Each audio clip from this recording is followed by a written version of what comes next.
अभी अपन अपनी website ID maker पे जाके एडवांस आधार कार्ड वाले ऑप्शन पे क्लिक करेंगे। उसके बाद जब हमारा ऑप्शन खुलेगा तो हम लोग वैलिडेट टैब पे क्लिक करेंगे।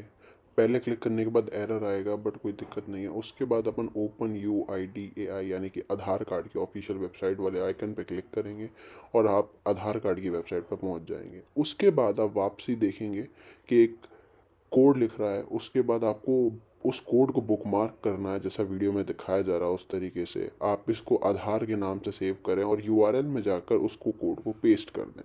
इसके बाद आप सेव कर देंगे। सेव करने के बाद जैसा आप यहाँ आइकन देख सकते हैं आधार का, इस तरीके का आइकन आपके टैब में आने लग जाएगा।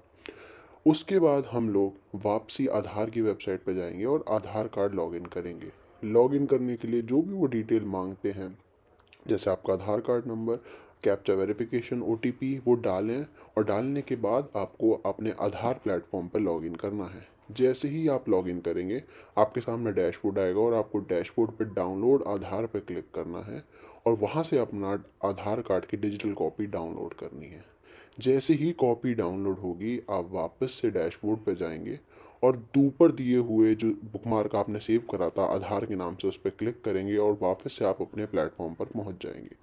जैसे ही आप प्लेटफॉर्म पर पहुंचेंगे उसके बाद आप दोबारा जाके वैलिडेट पे क्लिक करेंगे और क्लिक करते ही वहां पर आधार कार्ड अपलोड करने का ऑप्शन आएगा। उसके बाद आप फाइल अपलोड करेंगे और पासवर्ड डालेंगे और उसके बाद आप मोबाइल नंबर सेलेक्ट कर सकते हैं कि आप चाहते हैं मोबाइल नंबर दिखे या ना दिखे। उसके बाद जैसे ही आप अपलोड पर क्लिक करेंगे आपके आधार कार्ड की दोनों कॉपी फ्रंट और बैक नीचे वाले मेन्यू में बन के तैयार हो जाएगी।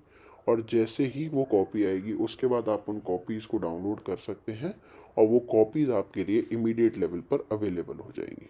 Thank you so much for watching.